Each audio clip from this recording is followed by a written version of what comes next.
ان شاء الله تعالى في الفيديو ده هقدم لك اقوى 5 نصايح لو انت بتربي حمام محبوس. اتكلمنا في الفيديو اللي فات عن تربية الحمام المحبوس، ولكن الفيديو ده لقينا فيه تفاعل عليه كتير جدا، وناس كتير جدا بتربي حمام محبوس يا جماعة ومبيبقاش فيه عندها انتاج. هقول لك اقوى 5 نصايح لو عملتهم ان شاء الله تعالى هيكون عندك انتاج غزير، كان صيف ان كان شتاء، ان كنا في القلش او كنا في موسم الانتاج. فركز معايا في الفيديو ده شوية. ولكن يا شباب قبل ما نبدا الفيديو، معانا قناه النهارده بتخص تربيه الدواجن في المنزل، الطيور في المنزل، كل ما انت بتربيه في المنزل. فطبعا هسيبكم دقيقه تشوفوا القناه ديت. بتمنى تدعموا القناه دي باشتراك في القناه، لان هي قناه مهمه جدا وقناه صاعده بفضل الله تعالى. هسيبكم دقيقه ونرجع نكمل الفيديو بتاعنا مع بعض. السلام عليكم ورحمة الله وبركاته. اللهم صل وسلم وبارك على الحبيب المصطفى سيدنا محمد صلى الله عليه وسلم. ازيكم يا جماعة؟ عاملين ايه؟ يا رب تكونوا دايما بألف خير. برحب بيكم وبرحب بكل مشاهدين قناة دكتور حمام مصري، اكبر واجمل قناة حمام على اليوتيوب كله. انا مريم من قناة طيور البيت المصري، قناتكم الصغيرة لسه ان شاء الله مبتدئين، ان شاء الله هنكبر مع بعض. لو مهتمين بقى بتربية الطيور عموما، تربية الوز، البط، الفراخ، الحمام، البط الفرنساوي، البط البلدي، البط المسكوفي، ان شاء الله كل ده هتلاقوه معانا في قناة طيور البيت المصري. ولو حابين تسألوا اي سؤال، اي استفسار، عايزين تبتدوا تربوا ومش عارفين، انا معاكم وان شاء الله كلنا نساعد بعض.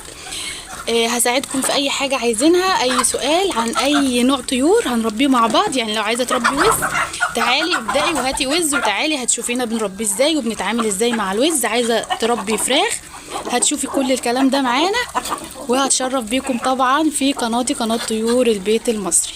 هسيب لكم لينك قناه طيور البيت المصري في اول كومنت مثبت، في اول تعليق مثبت. نفرح يا شباب، احب الاعمال لله سرور تدخله على قلب مسلم. فادخل اشترك في القناه. يلا بينا نبدا الفيديو بتاعنا على بركه الله. اول نصيحه بقدمها لك بخصوص تربيه الحمام المحبوس يا جماعه الخير، ناس كتير من المربين بتربي حمام محبوس وبتشتكي وبتقول مفيش انتاج وعندنا زغاليل. ليه يا جماعه؟ لان انت رقم واحد ان انت اثرت الحمام ده، فان انت حرمته من الحريه. ان انت يا جماعه خير، ان انا الحمام المحبوس ده ايه اللي كان بياخده من الحريه عشان ان انا اقدمه له وهو محبوس؟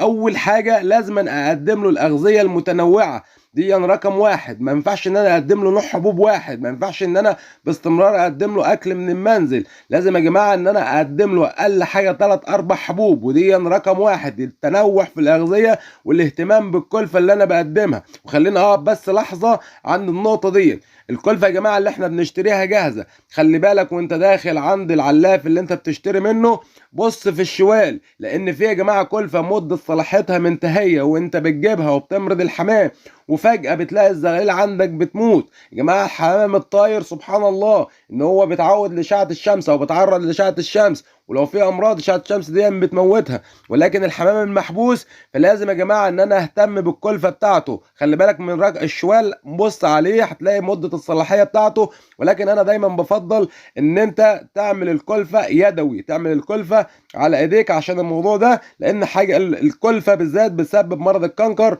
لو الكلفه طبعا مده صلاحيتها منتهيه او ان الكلفه ملوثه، فخلي بالك من النقطه دي. ويفضل طبعا ان انت تعمل كلفه يدوي على ايدك، حتى 4 حبوب واديهم للحمام. طيب دي رقم واحد.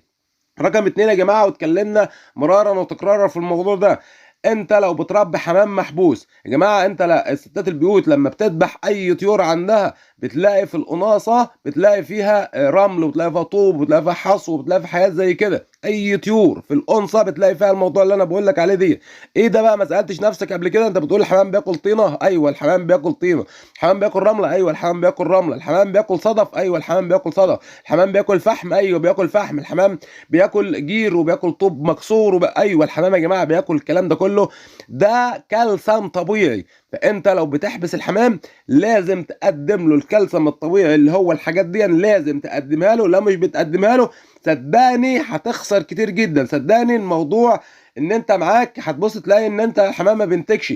فالكالسيوم الطبيعي اللي هو خلطه التحديق، لازم ولابد ان انا اقدم للحمام المحبوس خلطه التحديق. لازم احط عليهم شويه ملح، شويه كسر طوب ابيض، كسر طوب احمر، فحم، بتجيب صدف بتكسره، وتجيب شويه تراب ارض زراعيه بتجففهم، واي قشر من خلول عندك. الحاجات دي يا جماعه كلها تحديق طبيعي لازم ان انا بقدمه الحمام، فلازم ان انا اقدم طيب رقم 3 يا جماعه الكالسيوم. الكالسيوم اللي انا بشتريه من الصيدليه البشري يا جماعه الخير، حاجات الادويه اللي احنا بنقول عليها دي مش علاج، دي يا جماعه يعني فيتامينات وفي املاح معدنيه وفي بروتينات وفي حاجات زي احنا بنقدمها للحمام يا جماعه. انا لازم ان انا اقدم الحاجات دي. الحمام المحبوس بالذات لازم أنا بديله نوع كالسيوم كل اسبوع مره، بجيب ازازه ديكال من الصيدليه البشري او بديكال، طبعا هو مشحوط الايام دي. هتجيب حاجه اسمها كالسيمات بشام اسمه كالسيمات، هتلاقيه موجود طبعا في الصيدليه. هتجيب كبسوله هتفركها على كل لتر ميه.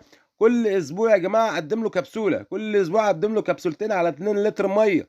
مش هتخسر حاجه، هتلاقي عندك عنقود البيض بيزيد، هتلاقي عندك الحمام على طول بيلحم العش في العش.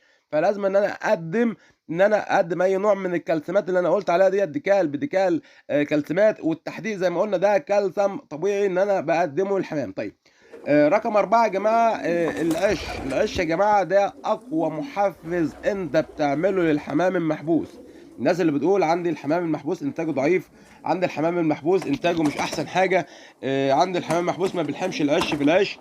العش يا جماعة اللي أنا بقدمه ده محفز بيخلي الحمام ان هو يشجعه ان هو يعمل عش تاني. انت بتعمله العش التاني ان الذكر بيبدا ان هو يهتم بالزغاليل والانثى بتبدا تهتم بالبيض وهكذا، ويبدا الحمام يلحم العش في العش، وتلاقي عندك انتاج وخير كتير جدا. انت مش هتخسر حاجه ان انت تجيب شويه قش وحطهم للحمام المحبوس. هو هيجيب عش منين؟ ممكن انت وانت سايبه فهو بيروح يجيب الحاجات دي من الطبيعه، وانت طبعا حرمته من الطبيعه. فانت لازم ان انت تعمل له العش او تحط له قش مثلا وهو ياخد القش ده ويبدا ان هو يعمل بيه العش. طيب رقم 5 يا جماعه اشعه الشمس. لازم ولابد ان انا اقدم الحمام ده اشعه الشمس. هتقول لي انا مثلا بربي ببدروم، بربي تحت بير السلم، بربي في البلكونه، بربي ومش بعرف عامه ادخل اشعه الشمس. هتعمل ايه؟ حل سهل جدا وبسيط جدا، خصوصا اخواتنا اللي هم اصحاب المحلات.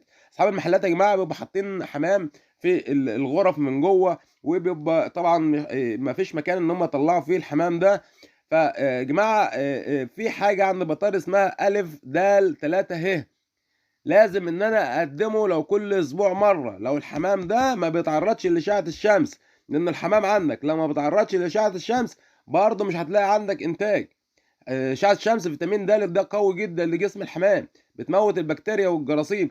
انا مهما نعمل مش هنعوض اشعه الشمس، ولكن يعني خير الامور الوسط. فاحنا بنجيب فيتامين الف د 3 ه لو مفيش اشعه شمس، بتدخل عندك المكان وتبدا ان انت تقدمه للحمام عندك، هتلاقي عندك خير كتير جدا، هتلاقي عندك انتاج. ربنا يرزقكم ويكرمنا ويكرمكم ويكرم الجميع. اتمنى يا شباب يكونوا استفدتوا من الفيديو. دعمونا بلايك واشتراك للقناه، وما تنسوش اشتراك طيور البيت المصري. اشوفكم على خير يا شباب، استودعكم الله. السلام عليكم ورحمه الله وبركاته.